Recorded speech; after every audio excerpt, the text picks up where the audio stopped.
What's up, guys? It's your boy Simon here, aka the best manager on this website, bringing you another custom tactic, and it is the 4-2-2-2. It is the second variation, the brand new, perfected 4-2-2-2, 4 footies. And when I always say it, but I'm gonna say this: I can play the way that I want to play now.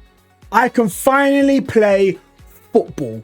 And if you're someone who's like, do you know what? I want the two CDMs, I want the two strikers, but I can't find anything that can get me going. I love keeping the ball. I want to be able to dominate possession. I need to find a tactic that's going to make it work. I want to come away from the meta. I want to come away from the 4-2-1-3 and play something different. Ladies and gentlemen, I've got a custom tactic for you guys, which you're going to enjoy and love. And it is very unique.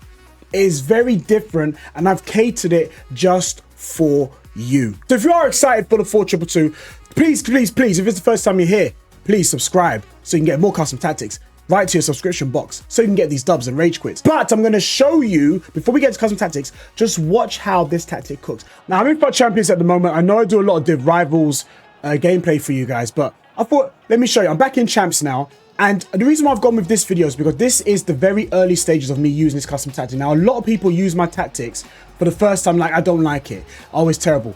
You've got to practice with it first. Even I have to practice with it first before I give it to you guys. Now, you're going to see I'm going to make a lot of mistakes. Again, a rush pass. You're going to see later on in the video that my passes are so precise because I've practiced with the tactic. I understand how the players move, the shape of the formation, everything like that. Again, another rush pass. But don't worry, you're going to see me making absolutely brilliant passes, brilliant dribbles, and great shooting all at the right time. So I think this is probably like my second game in Champs. One thing I love as well, I'm going to tell you guys, use 1-2s and use your CDMs. Here I play a nice 1-2 with Ronaldinho and Kaká, a nice sort of shot into the back of net. But don't worry, there's more. Okay, so I've just scored and I'm defending the kickoff. He makes a really bad pass. Again, you're going to see me making mistakes. Another bad dribble. Now, this is, again, very early in using. I created the custom tactic. I practiced with Div Rivals. And I'll be honest with you, I wasn't very confident using it because I wasn't understanding the shape well enough. And you guess this should have been 1-1, but it was a poor shot. Again, like I said, I'm rusty using it. But after a while, I thought to myself, hold on a second. Let me get the hang of it. Let me be patient with my passing. Let me choose the right passing. And how I dribble, I always dribble slowly. And when I see the space, then I go and exploit it. Then I speed boost into this empty space. So here I'm using my cams. I'm linking up my cam to my striker. Nice little 1-2s that I'm creating. And again, low driven into the back of net. Low drivens are so good. And here we get a nice little rage quit as well. All right, back in Champs. He's got the kickoff. Again, cutting out the pass. Now notice that I'm using offside trap, but I'm using it at the right time to squeeze him in. Because I used the offside trap, I squeezed him in, got the ball back. Now here I've got a do-way. I'm dribbling. I could have made a pass, but I'm being a bit more patient. Got very unlucky. Tried it again, but he managed to get the ball back. So here I'm defending again. I'm trying to get Beckham in the right position. I'm not touching my centre-backs. I pushed David Beckham into the centre-back position, and I think I get quite lucky here, and he missed his shot. The idea is that if I'm my way of emergency defending is getting my CDM and making it into a back five. Okay, so here I'm just trying to feel out the game, trying to take this thing out of the game, keeping possession of the ball. Manage the game really well, especially if he's had a lot of possession on the ball. When you get it back, just try and keep it, starve the momentum out of him. Again, I make a nice little pass, low driven, back of the net. It's literally that simple. I was under pressure a lot, guys. Right. Now, this was a very close game. I think I was 3-2 down, and I came back and scored. If you guys want to see some FUT Champs gameplay in my next video, if you want to see me use this, I'll show you at the end of this video where I'm at in Champs. I've gone through half of my Champs games, guys, and it's looking good. So here, halfway through the game, nice little 1-2, easy passes, guys. This is the first goal. Easy passes, yeah, simple. When you get a hang of the way the formation and the players move, you'll understand that you can make passes because you know they're going to be there. Trigger the runs as well. And I've told Ronaldinho, I've given Ronaldinho a bit of a different instruction, which has unlocked more goals. So here I'm flexing a bit more. I know how they're moving. I'm dribbling into the space. I'm going to play cutback. This little move here is, look at this little jing. Ding, ding. Oh my God, it's so good. Little 1-2, bang, bang, bang, low driven, back of the net. It's liquid football. But now here I'm going into the final clip, guys, is going into a Rivals game. Now, you guys know, I think the majority of you would understand that the Rivals is a lot more harder. It's more, well, I'll say the matchmaking is more skill-based. Got to be careful about what I say. The matchmaking is more skill-based because you're matching against people equally the same level as you. This guy met my formation. He's in a 4-2-2 as well, and he's got Ronaldinho, he's got Ronaldo, the two Ronaldos up top.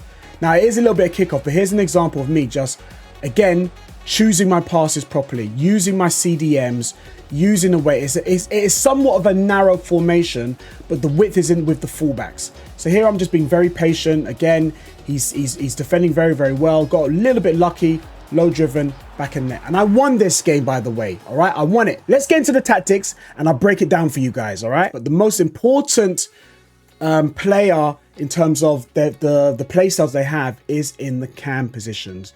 Your left and right cams. Make sure that both of them have at least rapid quick step plus. One of them has to be plus, because you need to be able to use the speed boost to try and get them out. I'm not, obviously they ain't got great fantastic passing, but in terms of speed boosting away from the player, because it is quite narrow, you need to get away from them. That is, I would say that is the one position you need to really prioritize. All right, we'll start from the back and work our way to the front. All right, defenders are going to be on defender and defend. Virgil van Dijk and Tosin are brilliant for me. I really love these cards with all my heart.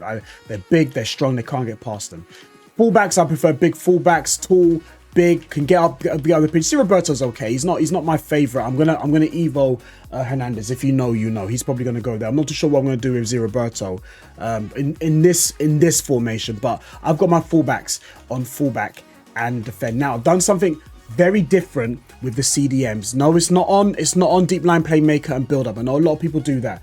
I want them to defend. All right. So yes, I have got them on holding, but I've done something a little bit different. For those OGs that understands what stay back while attacking and cover center, remember that? This is stay back while attacking and cover center, holding and ball winning. Now, I do believe, I thought that it drains the stamina. I thought that the stamina gets drained quite quickly, because it says here that ball winning focus tasks on holding the midfield aggressively, intercepting passing as part of the defensive focus, aka stay back while attacking, cover center. Now, as you can see from the touch map, compared to defend, they're going to push up a little bit more. I don't want that. I don't want you pushing up. I want you to protect the back line, and I will tell you when to go if I do need the help. If you look back on some of the other videos, I was telling Beckham to come up and come short, or make a run so I can make a play in behind, so push. I will do that manually, okay? Because I know how to do that. I don't need the AI to do it for me. I will do it when the opportunity presents itself. So I put them on ball winning. It's pretty much stay back while attacking, cover center. That is pretty much, ignore all this ball winning, blah, blah, blah. Stay back while attacking, cover center. That's all it does, all right? Make sure you have two very, very good CDM, anticipate plus, inset plus, very, very good. And one really defensive, one that can play forward as well, like a deep line playmaker, so if you will. Now, your left and right cams are going to be on playmaker, but a little bit different. They're going to be not on balance, but put them on roaming. And the reason why I've got them on roaming is because, as it says here, they'll roam into they've got the freedom to roam into a position to exploit the attack. So it's like you're depending on the AI to move that player. So when I'm not controlling Leao, the AI will put him out wide if the space is there, or it'll put him narrow. But you can make him go out wide if you want to. There are ways, if you want him to stay out wide, you can put it on build up. He'll be very too defensive. Leave your strikers a little bit too toothless, or without support. You can put it on balance if you want to. I put it on roam because I like the fact that they can go out wide, they can go middle, they can stay in between the two. It doesn't really matter. But I like it because it works. I haven't changed it. And as you can see, I'm doing really, really well. I'm going to give you my FUT Champs record at the moment, all right? Your left striker, I've got Kaká. Very disappointed with this card, if I'm honest with you. It's not a player review, but I don't know if anyone feels the same, but I'm a little bit disappointed with Kaká. But I like him for you know, because I'm a big fan of Kaká. It's my generation, but I like Kaká, but I'm going to replace him at some point. I was going to replace, I've got Kaká on advanced forward and attack, which pretty much everybody has him on. Ronaldinho now, a little bit different. I had Ronaldinho on advanced forward and attack, but he wasn't getting goals for me. He wasn't getting goals. I struggled. I was like, what can I do, Ronaldinho? I love you, man. You're from my generation. I have to bench you, and I don't really want to do that. So I thought, let me try something different. Let me see if I can get him involved in the midfield. Let me see if I can get him involved as a bit more of a playmaker. And if we can score goals with him, we can. I put him on false 9. When I tell you he scores more goals for me now, I find it so crazy. He scores more goals. So basically what he does, he drops in behind Kaká, next to the cams, acts like a cam, acts like a striker, and it helps with the build up at the same time as well. And you could do nice little one-twos. You saw from the videos that I showed you that I was doing a lot of one-twos with Kaká and Ronaldinho. You know, a lot of one-twos you can do with someone who is a false nine. So what it does, it just gives you a little bit of a different option where it's not both your strikers not doing the same thing, and you can be easily read. Yeah, so false nine. If Griezmann could go in this position, I would put Griezmann here. I would put Griezmann, but my Griezmann can't be a striker. So Ronaldinho's acting like a cam, somewhat of a striker as well. So at the moment, I'm somewhat halfway, coming up to halfway through my FUT Champs games. I'm 6-1. I lost to someone where I wasn't locked in, if I'm honest with you. 2 reasons. One, I went into Champs when I'm not exactly confident using this formation. I understood it. I liked it. I wanted it in Rivals, but I wasn't too confident at the same time. I was 4-0, went into a game against someone who I knew I should have beaten, but I was like a little bit too, how do I say? I was just very slow. I was reactive in terms of how I'm playing and not proactive. I was reacting to what he was doing and not being proactive in thinking how I can break him down, watching how he's playing. And it was a 93rd minute goal, very sloppy goal. He beat me. It was a very even game, and I lost because I wasn't switched on. I was too slow. And your build-up style is going to be on counter because you want to play a little bit forward as well, because obviously ideally you've only got like 4 players to attack with. So I want to get up the pitch quite quickly at the same time, and your build up is going to be on 65. Why is 65, Simon? I just wanted to put it on 65. I don't know. I thought 70, but I put it on 65. If it's not broken, don't fix it. And guys, as well, the code is right there on your screen. If you want the code, there it is. Lock it in, like it, love it, all that good stuff. Anyways, but don't forget, guys, to drop a like and subscribe. If you do like this video, guys, please come back. Let me know in the comments as well how you're getting on with this tactic, and I'll see you at the next upload from the best managers website straight to you. You guys take care. Peace.